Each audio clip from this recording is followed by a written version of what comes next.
50 বছরে পরিবার পরিকল্পনায় বাংলাদেশ অনেকটা এগোলেও জন্ম নিয়ন্ত্রণ পদ্ধতিতে পুরুষের অংশগ্রহণ এখনো মাত্র 9%। দায় যেন আজও নারীর একার। এমন পরিস্থিতিতে পরিকল্পিত পরিবার সুস্থ সমাজ এই স্লোগানে অন্যান্য দেশের মতো দেশেও পালিত হচ্ছে বিশ্ব জন্ম নিরোধ দিবস। আর জানাচ্ছেন জিনিয়া কবির সূচনা, ক্যামেরায় ছিলেন Hemayet Uddin Himu. Maggie hot and spicy, plus taste of the nation, taste of the nation. কিশোরগঞ্জে Ratna Akter বাল্য বিয়ে, একের পর এক গর্ভধারণ, জন্ম নিয়ন্ত্রণের দায়ে সবটুকু কাঁধে নিতে হয়েছে তাকেই। স্বামী কখনোই কোনো পদ্ধতি নেননি। আমারও কইছে নি চিন্তা শুইলে নি চিন্তা আসে ওই পদ্ধতি হ্যাঁ করতারা না, ওর সমস্যা হয়।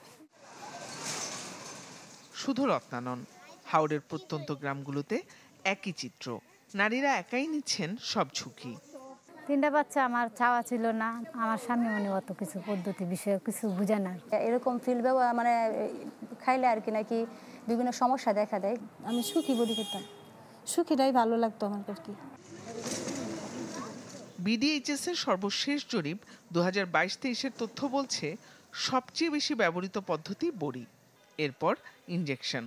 কন্ডম ব্যবহার মাত্র 8%, আর পুরুষ স্থায়ী পদ্ধতি গ্রহণ করেন মাত্র 1%। পুরুষের জন্য মাত্র 2টা পদ্ধতি আছে, একটা কন্ডম আর একটা হলো এনএসবি। আমরা কিন্তু 8% অলরেডি পৌঁছে গেছি এবং কন্ডম ব্যবহার কিন্তু দিন দিন বাড়তেছে, কিন্তু পুরুষের স্থায়ী পদ্ধতি এটা একটু কমতেছে আর অনেক কুসংস্কার কাজ করে। এর উপর গেল 2 বছরে জন্ম নিরোধ সামগ্রী সরবরাহে দেখা দেয় সংকট।